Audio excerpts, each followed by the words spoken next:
General public సంబంధించినంత పాటు petrol pump బార్ల గురించి చెప్పారు. ఎక్కువగా ఇప్పుడు నెక్స్ట్ మహిళల గురించి తీసుకుందాం.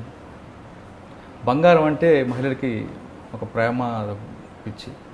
దానిని ఆసరాగా తీసుకుని కొంతమంది బంగారు షాపులు, కొంతమంది కార్పొరేట్ స్థాయిలో ఉన్న వాళ్ళు కూడా మోసాలు చేస్తుంటారు అనేది వార్త ఉంది. అది ఎంతవరకు వాస్తవం, ఏ విధంగా ఏ స్థాయిలో చేస్తుంటారు? ఇది నిజమండి. ఈ కంప్లైంట్ జనరల్లో మేము ఈ మధ్యకాలంలో కూడా చాలా రిసీవ్ చేసుకున్నాము. ప్రతి బంగారు shop different type of techniques use చేస్తున్నారు.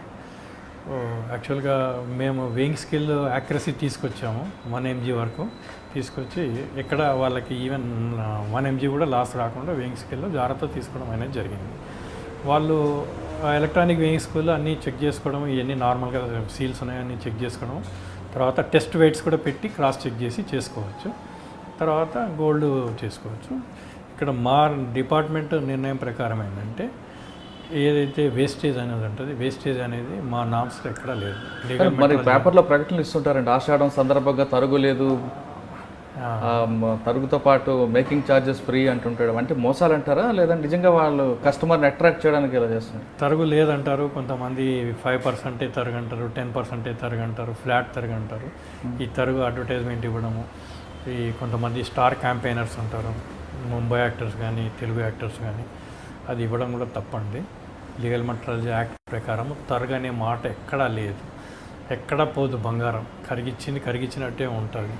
మేకింగ్ చేసేటప్పుడు కూడా దాని ఏదైతే సూట్ ఉంటుందో ఫైన్ పౌడర్, అది ఎక్కడికి పోదు, అక్కడే ఉంటుంది. దాన్ని కూడా వాళ్ళు చాలా ఈ కాలంలో అంతా ఏసీ చాంబర్లో చేస్తారు కాబట్టి ఎక్కడికి పోదు. అది ఇట్స్ ఓన్లీ మాయా, జనాల ఒక వ్యామోహానికి వీళ్ళు క్యాష్ చేసుకోవడం, అంతేగాని ఇది ఎక్కడికి పోదు.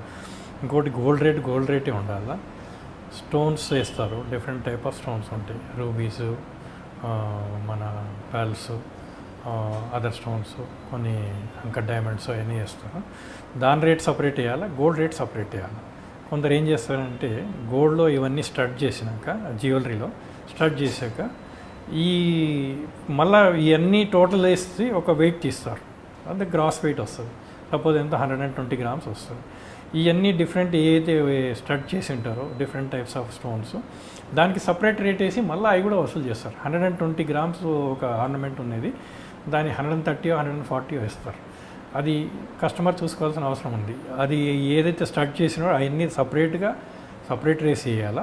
నెట్ ఈ గ్రాస్లో నుంచి ఈ స్టోన్స్ తీసేసి నెట్ వెయిట్ వస్తుంది, అది గోల్డ్ రేట్ వేయాలి. అది కూడా అది 18 క్యారెటా 22 క్యారెటా, అది కూడా వాళ్ళు దాంట్లో బిల్లో మెన్షన్ చేయాల్సిన అవసరం ఉంటుంది.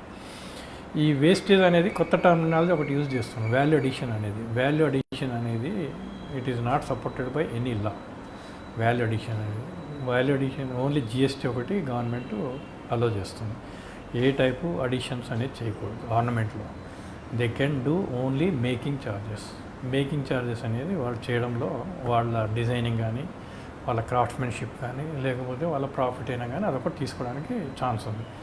Other than making charges there should not be any additional quotations like value addition or wastage. Okay, కానీ 22 క్యారెట్ 24 క్యారెట్ 19 క్యారెట్స్ ఇవన్నీ ఎలా ఐడెంటిఫై చేయాలంటే అది గోల్డ్ టెస్టింగ్ మిషన్ ఉంటుందండి, బ్యూరో ఆఫ్ ఇండియన్ స్టాండర్డ్స్లో ఉంటుంది. లేకపోతే మనం ఇన్సిస్ట్ చేసి గోల్డ్ షాపులు కూడా చెక్ చేయొచ్చు. వాళ్ళు ఎక్కడైనా కొన్ని కామన్ ఏరియాస్లో గోల్డ్ టెస్టింగ్ మిషన్స్ ఉంటే అక్కడికి వెళ్ళి వెరిఫై చేసుకోవచ్చు. అవి కాక వాళ్ళ హాల్ మార్క్ అనేది కంపల్సరీగా ప్రతి ఆర్నమెంట్ మీద వేయాలి, వెదర్ ఇట్ ఈస్ 18 క్యారెటా ఆర్ 22 క్యారెటా అనేది. 91.6 ఉందా, 75% ఉందా అనేది. అంటే 91.6 అంటే కేడిఎం అని అంటుంటాడు. కేడిఎం అనేది నథింగ్ అండి. కేడిఎం అనేది it's only ingredient to impure the gold, to make it rather సాఫ్ అని చేయనీకి అంతే. అది కేడిఎం అనేది వాల్యూ లెస్, అది ఇట్స్ కేడిఎం గోల్డ్ రేట్ ఎక్కువ అని చెప్తూ మోసం చేస్తాం, తప్పది, టోటల్ ఫాల్స్ అండి. గోల్డ్ కేడిఎం అనేది ఇట్స్ కెమికల్ ఇంగ్రీడియంట్. ఇంతకుముందు కాపర్ వాడేది గోల్డెన్ డేస్లో, దీని బదులు ఇప్పుడు కెమికల్ ఇంగ్రీడియంట్, దాన్ని 24 క్యారెట్ని ఇంప్యూర్ చేసి దాన్ని సాఫ్ అని చేయనీకి అని చెప్పేసి వాడతారు.